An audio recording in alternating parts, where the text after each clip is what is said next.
Hey everyone, Kuro the Artist here, and welcome back to another Ben 10 Breakdown. Omniverse is persistently a super reference-heavy show. If you put all their characters into a hat and then pulled one out at random, you're more than likely to grab one that has either their name, design, color scheme, or all three that are in some way a reference to something. And that's one of the coolest parts about Omniverse. It's rarely ever distracting, and most of the references go unnoticed, but when you do catch them, it's pretty fun. Reminds me a lot of Ed's World in a way. This is in big part to Derek J. Wyatt, who was a big pop culture fan, and also worked on a fair amount of the shows that are being referenced, with the title of this episode coming from Scooby-Doo, Mystery Incorporated. For one, the plotline follows the same architecture as a standard Scooby-Doo episode, hence the title, to the point where Zed's canine qualities take on a very Hanna-Barbera approach. That one was loads and loads of Scooby gags just kept finding their way into it. I think what prompted it was saying, well, should Zed be there if Kevin's there? And then, you know. Which is kind of ironic, as Zed plays a very small role in this episode. And with boards drawn by the talented Steve On, we're a shoo-in for many zany expressions and animations. But the references don't stop with Scooby-Doo. It wasn't necessarily Scooby, and I know that's surprising to hear, but there was also a lot of Lovecraft in there. And in addition to the Lovecraftian lore shoutouts, there's quite the ample amount of references you'll be seeing throughout this breakdown too. In fact, there's so many that I was going to make a reference counter just for this episode, but I already knew that was going to be inaccurate, as I'm sure there's at least one or two references that I didn't catch. I did my best to try to grab them all, hence the length of this video, but if you finished watching this that I either didn't mention or didn't pick up on, please call me out in the comments. I'd love to see what else this episode has to offer. And if this is your first breakdown and you're curious about how my rating system works, there's a detailed description down below, along with a link to all my previous breakdowns, but by all means watch this one first, I'm sure you'll still enjoy it. Matt Wayne gave us Mystery Incorporeal on February 22nd, 2014. At a visit to Gwen's campus, the gang are attacked by a group of rock monsters which appear to be sent by Charmcaster. Following that up with a mysterious reappearance of a Charm of Bazel, well, to put it simply, it looks like we have a mystery on our hands.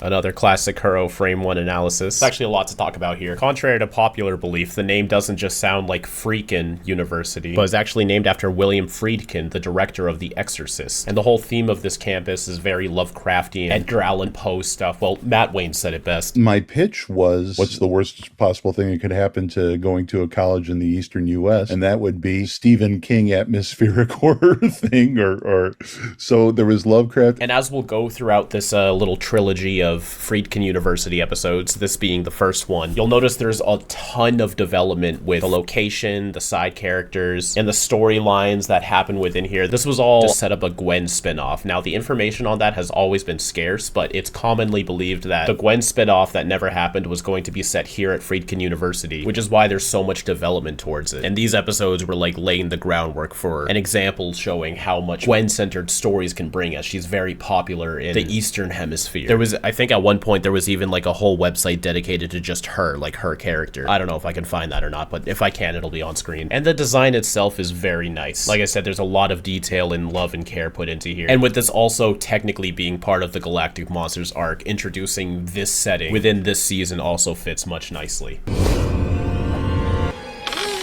I imagine this hatch has to have some practicality to it. It's very weird that this is right here on the roof. Lucky girl! So this is all to set up the idea that Gwendolyn in her own time has also created her own heroic guys. Following up with Lucky Girl, who kind of had a public appearance in Classic, even though like once or twice, I'm sure there's some record or memory of that from the populace in universe somewhere. Who's your hero? An exclusive on-the-scene interview with a Lucky Girl. And while she did don a Lucky Girl-inspired outfit in Alien Force and Ultimate Alien, it wasn't to emphasize a public persona, but right here in Freakin' University, Gwen has become like her own local superhero with a secret identity and everything, so it's like she's taken a page from Ben's book. And while we have seen her Lucky Girl outfit a couple of times before this episode, now we actually see what it means in this universe. She even has her own little arsenal of bad guys, which we'll be developing over the next couple of seasons. This one right here, Paginello, I believe he's pronounced, is voiced by Bumper Robinson, but also one of the professors at this campus. Hoy day and at last! That plutonium belongs to the physics department. And already seeding in how unorthodox this school is, the fact that the physics department just so happens to have plutonium. I feel like the animation of the shield happens a little bit before it should. Also incredible agility. This is literally just some guy here, but he jumps multiple stories down off a roof and keeps booking it. You do see him trip a teeny bit though. I like that detail. Punchinello hath embarked upon a spree of crime! Punchinello, okay. Interesting to see her form the platforms before she steps on them too. It's like her magic has predictive intuition or something. Usually these form like right as she's about to step, but this is very prepared. Now, Omniverse is usually really good about the consistency of their background characters, but one thing that kind of bothers me is a lot of these characters you may also recognize from Bellwood, and you can be like, sure, okay, well, some characters in Bellwood go to freaking university. That makes sense. But if that's the case, then why did Gwen and Kevin have to move away to go to this college? All these people are making it work. They live out in Bellwood and still attend this college. Why couldn't Gwen? We're seeing a pretty good hybrid between Gwen's magical structures and her regular mana blasts.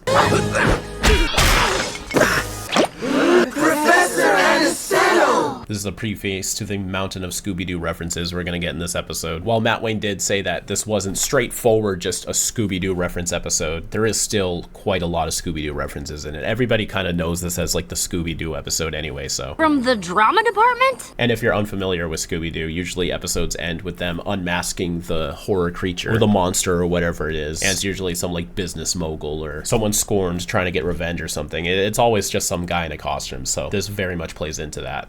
Guys, he's getting away!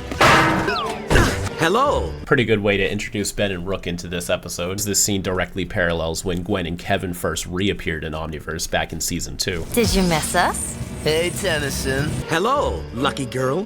Did you miss us?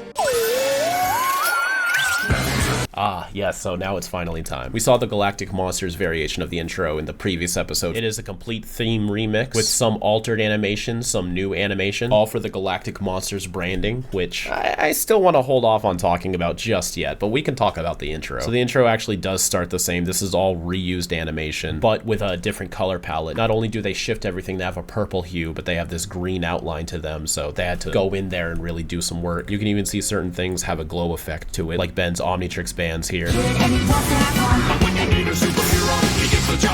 So I was never really sure if they actually re-recorded the vocals for this theme song or if they just pitched them up and down and made them weird. Let me see what happens if I can unpitch them. No, even if I can get it to sound like the right pitch, I do think it was re-sung, especially because of the lower voices in here. And that right there had a tight harmony, the last one didn't, so I'm pretty confident these are new vocals. In fact, I just lined up the artworks that we can compare to. The Kirby Dots background is also redone. Here they're surrounding the bends, treating them as if they're centered, whereas here they're just placed. They're much more in line with the transformation backgrounds. All right, now I have the original intro transparent on top of the other, and it does seem like the animations are at different speeds. Keep trying to retime the theme song to match up, but eventually it does unsync, so it's not just a complete reskin, because some animations are timed differently in here. Like the transitions between the aliens seem to be a lot faster than in the original one. But here we got Vampire, an alien we haven't actually seen before. So if you're only watching the series, this is your first time ever seeing Vampire. So it's a nice tease into what you're gonna expect later. He was already spoiled in the marketing though. Then here, the explosion animation is replaced with pure gas because we have Gut Rot, who's replacing Forums in the intro, another new alien and another interesting way to reveal him. Though he is a strange case, he is also not actually part of the inner plotline, but he does make his debut this season. It seems like so far we're getting more things that don't have to do with the Galactic Monsters arc than do. With 10 episodes in the season, that's bound to happen. It's replacing Shock Rock, we have Frankenstrike. We've already been introduced to him before as Shock Squatches, who has this big wind up and slam. Then Ben is recolored with a replaced background. Yeah, the timing is different in the intro. No matter how many times you resync it, it will be off. But in the original intro, we have Shock Squatch again, Way Big Blocks, and Crash Hopper. In this version, we have Ghost Freak, who makes his return this episode. He's got this nice mint glow. This was actually added because Derek wanted the Ghost Freak action figure to be made with that slightly translucent glow-in-the-dark material. So this character design was created directly with the toy in mind. We have Topic, who we've seen a couple of times. Astrodactyl, who isn't quite in theme, but he's still a newer alien than the last theme song, so it shows a nice update to that. Same with Bullfrag, whereas this is our first time seeing him outside of his incursion disguise. We get a tease of his new costume, which has the green shades, the Omnitrix on the collar and whatnot. This is perhaps the biggest change because it requires entirely new animation. We have Jury Rig doing a little jury jig around Blitzwolfer, who's using Ben's 11-year-old design, by the way, which we never see outside of this theme song. This is the only time we see it. And interesting to note, it's 16-year-old Ben dancing around 11-year-old Ben, whereas it's the reverse in the original theme song. The alien layout down here also completely changes to, you guessed it, the inner aliens, and also Forearms, Humongosaur, and Bullfrag, it looks like. Here, Ben's alien selection changes from Forearms, Feedback, Gray Matter, and Wildmud into Blitzwolfer, Eye Guy, 11-year-old Ripjaws, another design you'll never see outside the theme song, which is unfortunate because he looks great, and Snarrow, he's here too. The alien lineup is more or less the same, except with the added colors, but they do change Feedback to Ditto. The alien lineup on Ben's side does change significantly. Echo is subbed out for Jury Rig. Lox gets to stay, but Shock Squatch is swapped out for 16-year-old Blitzwolfer. One of the rare times we see both the 11-year-old and the 16-year-old aliens at the same time in the intro. In fact, I think this is the only time. Humongosaur is swapped out for NRG, another non-inner alien, but he does show up in the inner episodes. NRG is replaced with Crash Hopper, who is in the original intro, but he's scooched down for his slot. His original slot now is taken up by Ballweevil, and then notably Gravitack is replaced by Frankenstrike.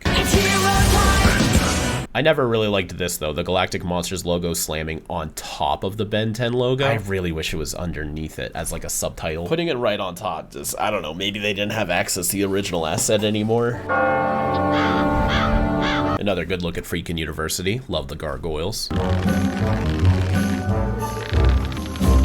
Now this is a reference to one of those illusions where a painter can draw the pupils in just the right position where it looks like the character in the painting is staring directly at you, no matter which angle you're looking at it from. I'm gonna throw one on screen right now and go ahead and pause the video and move your head around. You can see the pupils change. But what's interesting with this one is you actually do see the pupils animated to move. You see those pupils looking around? So makes you think maybe this painting is a bit magical in of itself. This way to grub. Kevin's buying, believe it or not. Which he can do now that he has a job. Kevin took the week off from work so we could visit. Kevin has a job? At a garage. So, what brings you east? Small but notable, we do know that Friedkin University is east of Bellwood. Your college is having an open house this weekend. I figure I'm going to college eventually. Actually kind of amazing that Ben thinks he's still gonna go to college after all this time. Like, it should be obvious to you, Ben, that's not gonna happen. Just when I was settling into life as normal. But as we've seen from It's Not Easy Being Gwen, what's normal for her is still pretty abnormal. I take it Lucky Girl is part of this normal? That's my secret identity. I'm not sure I really like the idea she has a secret identity though. It does feel kind of ridiculous, especially because of Ultimate Alien. Like, Gwen is arguably pretty famous already. Dwayne said she does have some notoriety just from being within Ben's vicinity. And also we've seen in one episode Cash and JT's web show, which pretty much shows the whole Alien Force trio working together. So to the students going here, they know she has powers. They know she can fight crime. It just seems, I don't know, kind of like it would have been interesting if like it wasn't so ridiculous that she can just start having a secret identity again. If she could somehow get away with it, sure, but I'm not buying it. Like, every student here should definitely know it's Gwen, especially with her walking around out in the open with Ben. Come on. Already got over 200 tweets about it. Ben 10 live! Gwenette! Your show is on tonight. Come, Gwevin, my space chimp. Another reference. This is supposed to be the character Jinx, or at least a reference to Jinx from Teen Titans. They intentionally made her look like Jinx. Derek worked on the original Teen Titans as well. No, I wasn't huge on Teen Titans, so I didn't catch this initially. But did any of y'all catch this when this first aired? Did you know this was Jinx? Let me know in the comments down below. This is pretty creepy. Awesome! I'm totally going here. Don't think you'll fit in here. We do see a couple of new background design characters for this location. Some of these folks we haven't seen before. Call me Gwendolyn. Dylan. Dead! Yes, thank you for this food. Love that he shakes his fist. The human mind cannot comprehend how good it is. Neo-Gothel right here is one of the many Lovecraftian references in this episode. You can also see Dagon right here, which works with the Lovecraftian reference, but also the fact that Ben literally fought Dagon last series. What do we got over here? Yog-Sothoth here is another Lovecraftian reference, a nameless mist, so to speak. And I did notice this earlier, but I was trying to find a better shot to point it out, but I might as well just do it now. This whole truck is called HP Lunchcraft. You'll probably be able to see it better later on, which of course is HP Lovecraft, the author of many of these mythical tales. Thank That's 4. The sandwich vendor right here is voiced by Greg Sipes. That's 4. 5, thank you very much. Love that Kevin buys Zed a whole sandwich to herself. I was in line before you. And here he is. Spoiler alert, this is Darkstar in disguise. He's still voiced by Will Wheaton in this disguise, as most ID mask disguises usually retain the same voice of the character. And his design is a reference to Will Wheaton's character in Star Trek. You can even see that they have the same vest. Excuse me. When he raised his hand, I saw that it was webbed. The sign of his Alden. Yet I posit that my greater social status as the MVP at Saturday's game... That's Yuri Lowenthal. Not fair! Let us reason together. I like them intellectually bullying him. It's kind of like the same joke that they do with the Friedels, but in a different flavor. Ben Tennyson! Yuri's fanboying over himself. But see, there's no way that all of this can happen and then Gwen can maintain a secret identity. They gotta know that Lucky Girl's Gwen. Who's she kidding? Oh, and hey, there you go. See, HP Lunchcraft right there. It's even got a nice little Lovecraftian creature there, which I think is the Daggett. So, like, does HP Lovecraft's lore and all of that exist in this world at the same time as Dagon? Like, is it influenced by Dagon? That's what I'm gonna believe, just to not spiral into insanity. Thanks, Gwendolyn. Dante, right? Like Dante's Inferno. Do you get it? Can you turn into something? And that's Ashley Johnson. I love that that question keeps coming back with everybody else who fanboys over Ben in this universe. Turn into something. One of them big, scary, bug-eyed guys. Show me. Change into Alien X right now. Do a big chill. Wait, no. Brainstorm. What do you think, Freakin' University? Should I go here? I remember being a little off-put by how goofy and loose some of the facial expressions are in this episode, but I'm used to it now, so it doesn't even faze me anymore. But when I first watched this, I was like, wow, they're really going hard in this episode. It's not even just a main staple of Omniverse 2. I talked about this a little bit before, but Omniverse even generally doesn't usually do it too often, maybe once or twice an episode, but every now and then we'll get an episode where it's jam-packed with exaggerated character model breaking facial expressions. Ben 10's cousin goes here too. Good for you sticking up for your girl, Kevin. Ain't getting no respect, baby. That does answer the question a little bit about would Gwendolyn's fame play into her reputation at Freakin' University. So it seems like people do know, they just don't care. Which on one hand you could argue is why she's able to maintain a secret identity too. But on the other, I feel like goes against it even more. Maybe everybody does know that Gwendolyn's Lucky Girl and just nobody cares. I have to get ready for art history. Is this Zed sensing Michael's negative aura or something like that? Or does Zed somehow know who Michael is? They keep wanting to touch my face. Like this right here. Can you imagine Rook making a face like this every single episode? It really is like a once in a great while kind of thing. That's what makes it stand out. He'll let you touch his face. We get to see one of Charmcaster's rock monsters again. After first being very animalistic and classic, they then got the second iteration of them in UAF, the very buff humanoid versions. These ones sort of seem to be a hybrid. They do seem to have a bipedal nature to them and have the size and top-heavy buff stature of the UAF ones, but harken back to the classic series ones very much. Oh no, there goes his sandwich, no. That's one of Charmcaster's rock monsters. This is Charmcaster's first mention in Omniverse. I wonder how confusing this would be to Omniverse only watchers. Or maybe by now they're just used to like, oh, you know, there's just a ton of fucking people out there. We'll learn about them if it's important. Oh, but that didn't turn him into a random alien. Not right. Wrong alien. I think this is just a comment. I don't think it's a true mistransformation. Another great Kevin animation right here. You can kind of see the original Kevin animation cell underneath. I think they were supposed to mask out the layer underneath as it covered. But normally the rock texture is thicker than the human one, so I guess they just didn't expect it. But what I do love this great detail is his hair is waving, but as it becomes covered in rock, it becomes solid and doesn't wave and move around anymore. Looks really cool. You can see the tires are used to bolt down the machine because presumably the force of ejecting its projectiles outwards would shake and cause the machine to move around, so this bolts it down. Fire on! This is cute. I like this little thing here. Is this CG? You can see this thing shaking slightly here, and just the way it's like it moves around. I think this whole contraption is CG. Is this little thing a reference to something too? I wouldn't be surprised if it was. Yeah, this might be CG. Oh, and Jerry Rig built this whole thing with the sandwich vendor inside, so he's all ditzed up. Fire's animated really nice in this episode.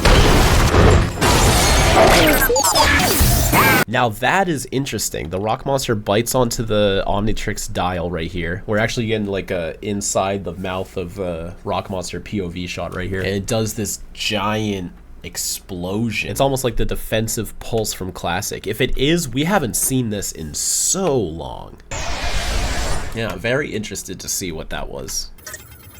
I like how you can see the outline and color change as it passes through the main hub. And by the slight imperfections between each frame, you can tell it was drawn to be rotating. Each one of these faces, it's not an image like a solid PNG that they're sliding around with keyframes. This is traditionally animated right here. Not gonna lie, I don't remember how this equates to Ghost Freak though. I mean, I know Zascare comes back later in the arc, but how does the rock monster biting the Omnitrix dial suddenly cause this giant DNA explosion and now lock Ghost Freak as the main hologram?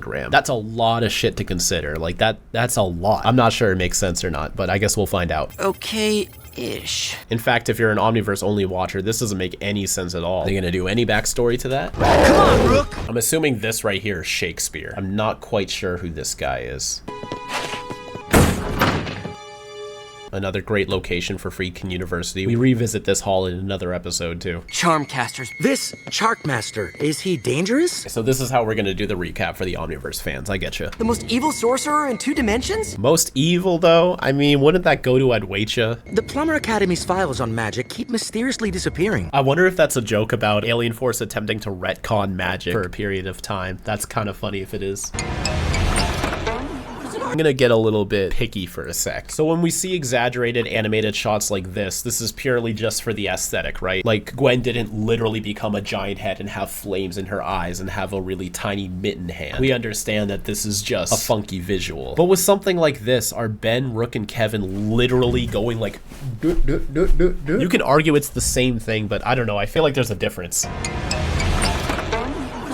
Like, what do y'all think? Are they really doing that? Like, other people can see them literally, like, up on the stage? Or is this just, like, a visual gag for the audience? This is Zagliv's class. The art history professor of death. Of death, specifically. Back here!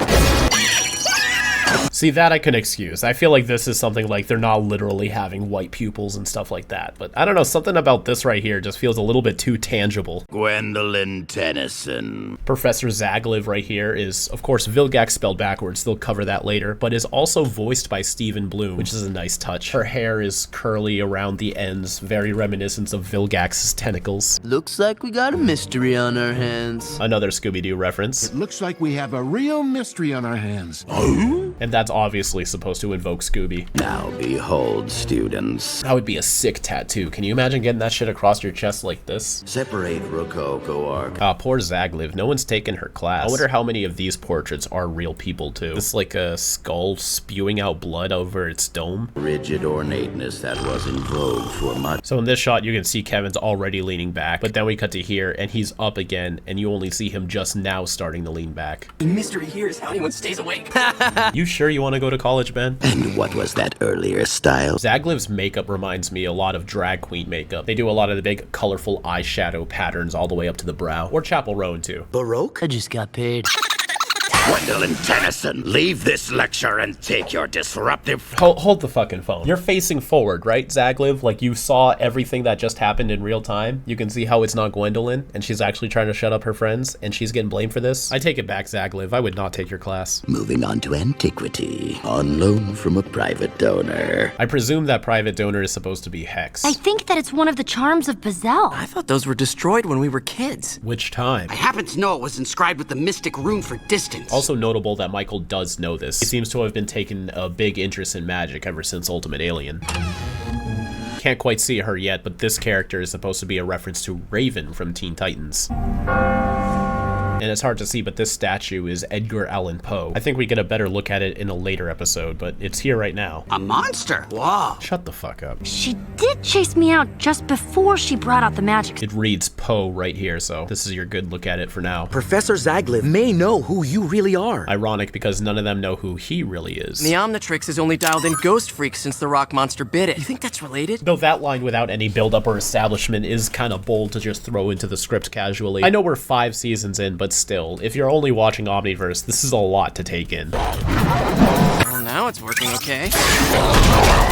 There's that goat-like scream again.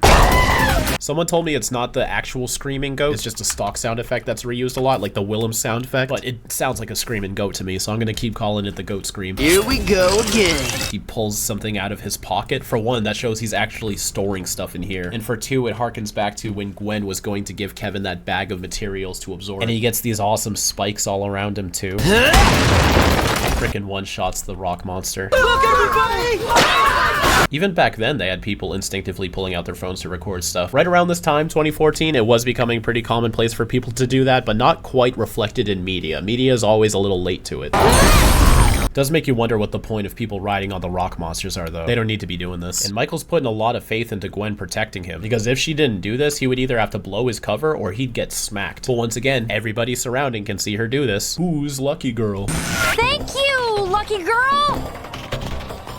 She gestures to her glasses like this as if she's gonna take them off, but I guess she's just adjusting them, even though she's about to despawn them right now. Nice of Michael to play along with her disguise too. That's a real student though, Gwen. That's sick. Did you see that? Have we ever seen her kick out a mana projectile like this? Starts at her foot and she whips it around. I can't remember her ever doing something like that. If you look closely up here, you can see a couple people poke their heads out just to go back in. Ah, poor Gwen. You turn down frat parties for me? Why don't you all go together, though? Whenever Yvonne or I get invited somewhere, we usually just take the other with us. Why choose? Party together, you know? Lucky girl, I can't find Gwen! Will Wheaton's doing a really good job with this performance. I don't know if it's just because I only know him as Darkstar primarily, but this is the most emotion I can really recognize him putting into a performance, because Michael's really not like an emotional person. Zed is very much playing into the Scooby-Doo aspects of her character here. I feel like she's always got a little bit of Scooby flavor to her, but man, it's super weird seeing her face forward.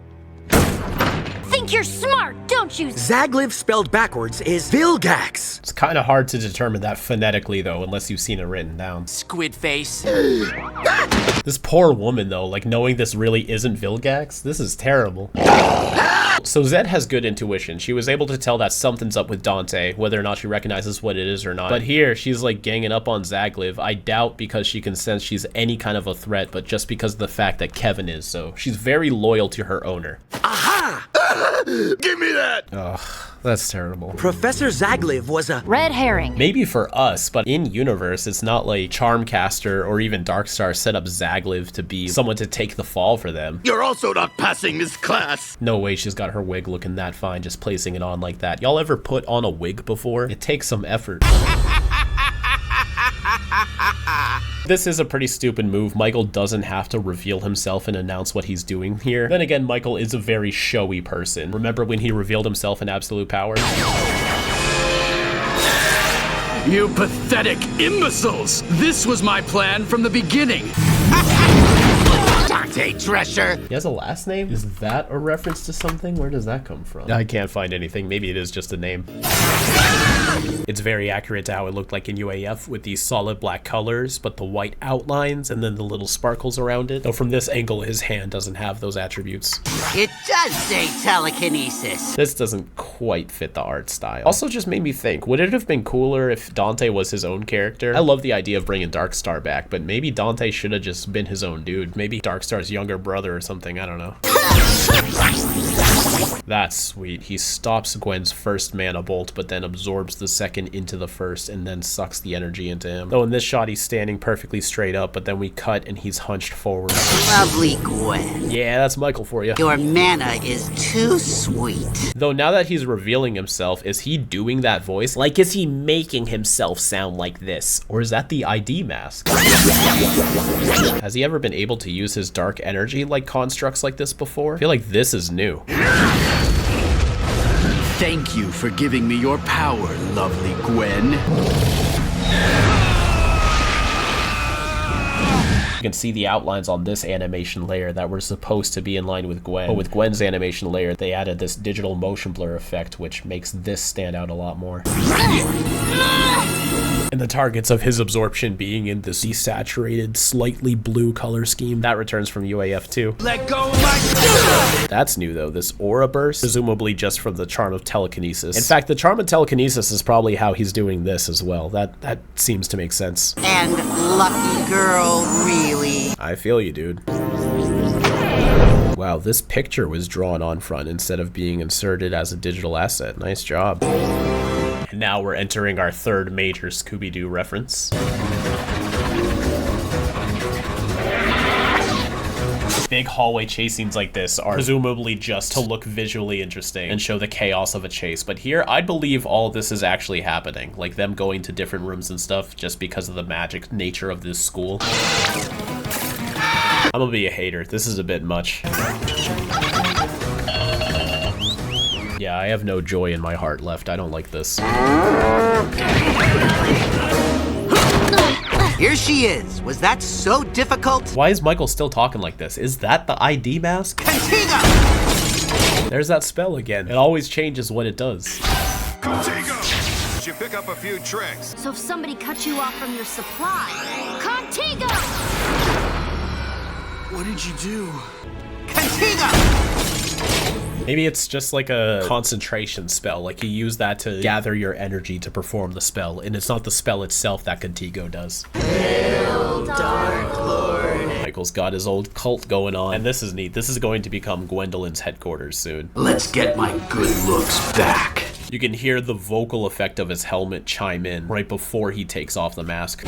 Now, let's get my good looks back. And the return of ID masks. Really nice to see those come back. Dark Star! Everything worth doing requires sacrifice. Really cool looking room. All of these heads could be mistaken for candles, but these are his followers looking over. It looks like they're supposed to be like up here above the crease of the balcony. Here they're just in front of it. This looks like an error. I wonder why the school would build this though. This has to have been like part of the construction of the university. Darkstar didn't do all of this. Charmcaster's gone insane and locked me out of Legerdemain. So with only that context, you would think Charmcaster and Darkstar are very bonded and tied together as characters when they only really shared one episode together. But this does call back to his last appearance in Couples Retreat. Can you believe it? No.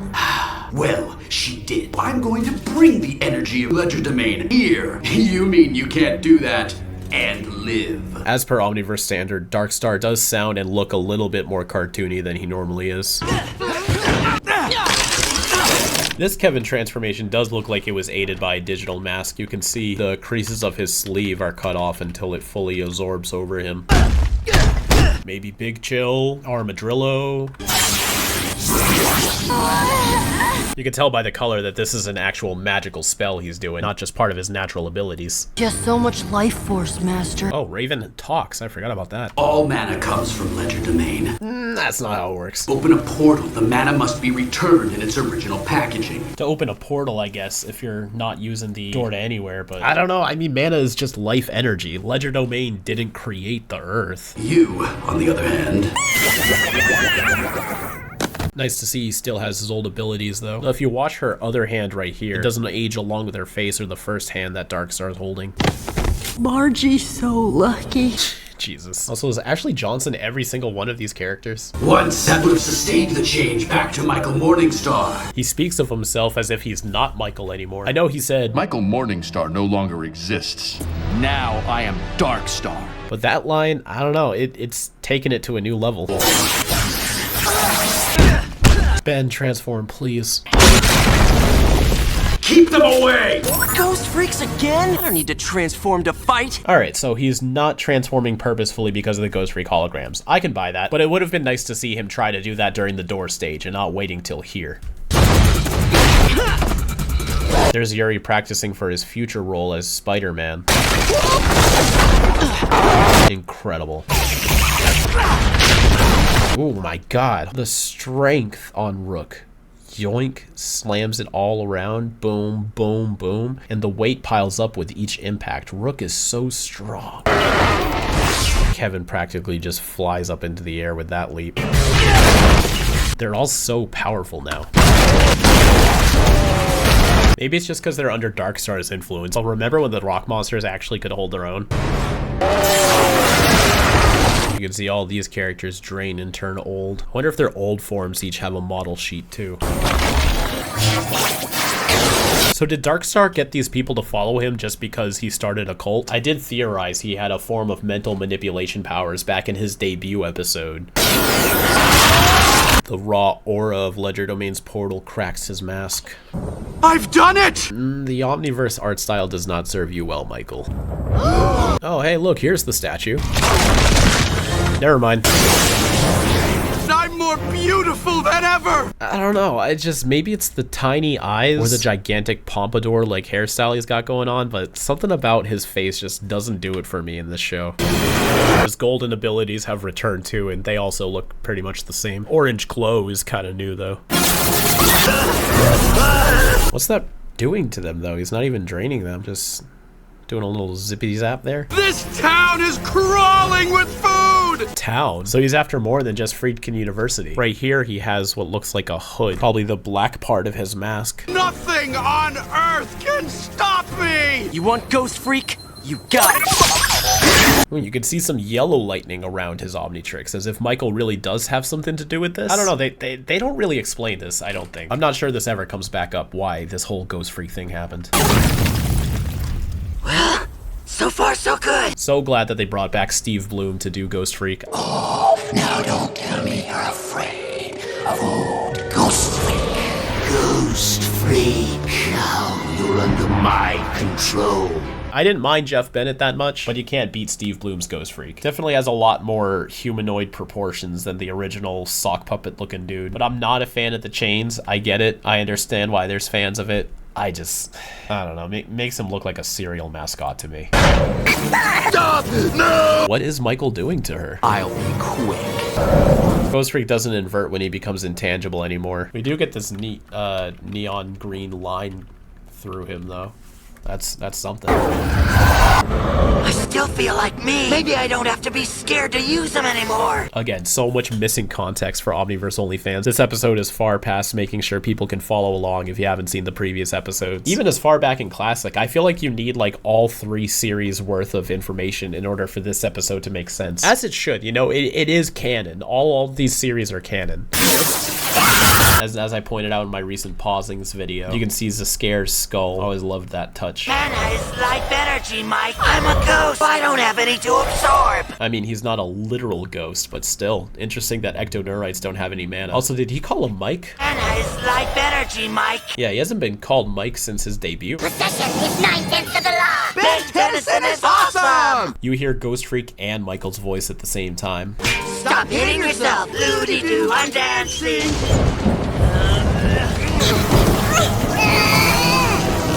Oh my god, her wrist. Ugh. Guys, it's me! That's really neat. I think this is the first time Ben's ever done magic, or at least present day Ben. Because regardless of whether or not he's in Michael's body, he's still doing that maneuver. This is a really cool aura for Gwen around her. And Michael transitions back into his zombie state. The hair recedes and he becomes all old and zombied. Got you, baby. How affectionate Kevin's being in this episode. He's come so far. You are quite ugly. And that's coming from Rook, and Ravana beauty standards don't parallel.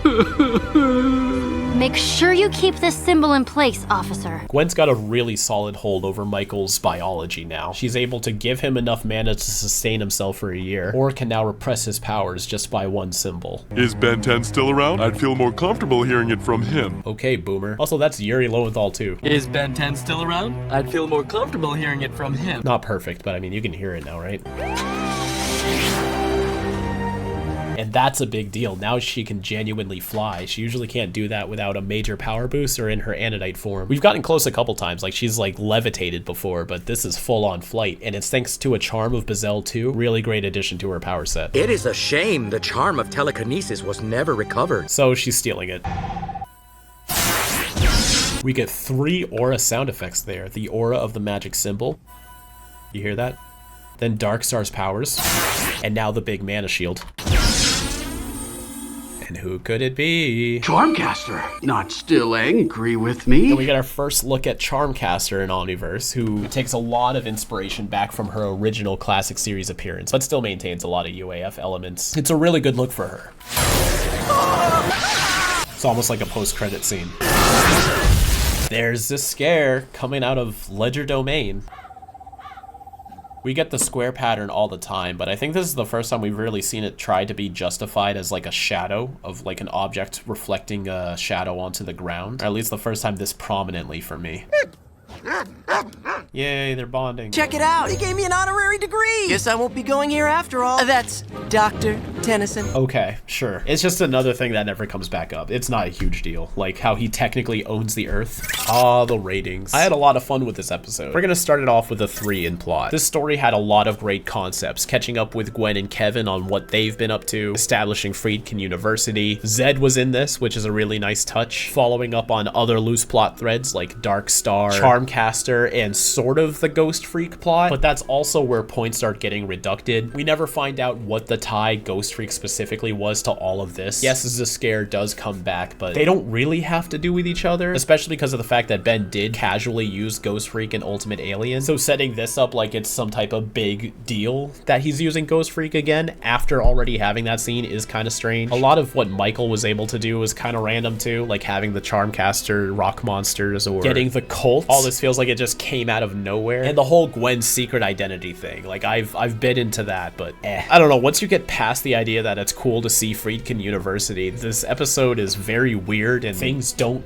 connect as nicely as they should, but it's still a pretty great episode. Very average, but pretty good. Characterization, I will give a 4. I think everybody was pretty on brand for themselves. Dark Star was a little goofier than usual, but that's probably just Omniverse's influence. And the overall Scooby-Doo vibe too. It just, everyone felt like they were dialed up a little bit more Hanna-Barbera than they typically were for this one. And the inconsistency of Ben being afraid to use Ghost Freak again, it just feels like it's coming out of nowhere. I don't know, I don't understand why this is an issue again. And people rejecting and not caring about Gwen, it can kind of make sense, but still feels a little bit funky. Visuals is a straight 5. This episode is gorgeous, fantastic action scenes, fantastic character design, locations, artwork, all of it, the whole 9 yards. This is a great looking episode. Importance is a 5. This not only continues a lot of plot threads started between classic Alien Force and Ultimate Alien, the episode itself isn't super connected to the inner arc, but it is greatly connected to all of Ben 10, so I wouldn't skip this one. And entertaining. As much as I'm glazing this episode, I'm gonna give it a 3. It's easy to zero in on all of the great parts, but overall, this episode isn't super rewatchable. It's not amazing or spectacular or anything. It's good, and I like it, and I have fun with it, but it's not super talked about, and all of the references and comedies do overstay their welcome just a little bit. But that leaves us off with a 20 out of 25. A great score. Maybe this is what should have started off season 5 rather than Zombozo, but I'm glad that we're getting here. So now, let's take a look at the final thoughts. Okay, so currently this is in the pinned comment of the last video, but for some reason if that changes, yes, the wrong transformation counter ticker did miss Frankenstrike's mistransformation in the last video. I have the graphic made and it's marked in my notes, and I could have sworn I added it in there, but somehow it didn't end up in the video. But don't worry, the transformation counter from this point forward is still going to be accurate. Apologies for the visual confusion. What's also interesting is Professor Zagliv was indirectly mentioned all the way back in season 2's premiere episode, Many Happy Returns, and with Zagliv being Vilgax spelled backwards, it's extra funny because when Gwen brought her up all the way back then, she was also talking about Vilgax. It's exactly like saving the universe.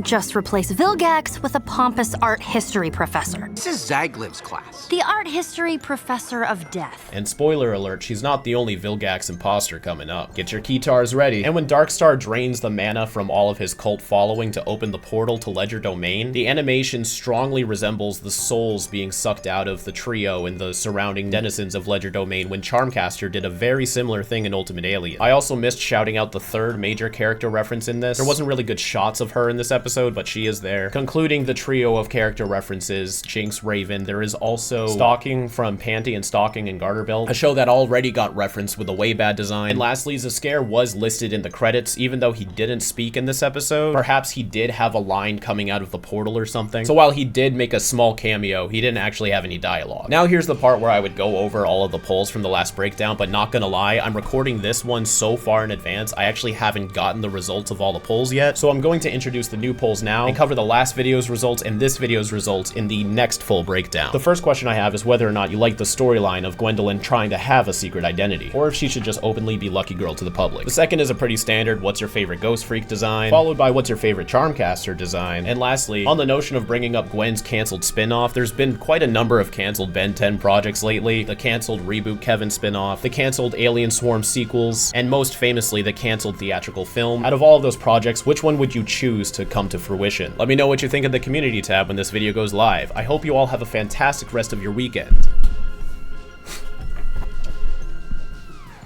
And as always, keep it fizzy.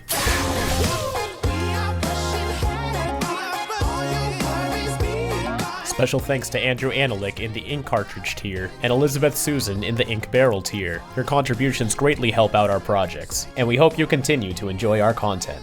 Thanks again.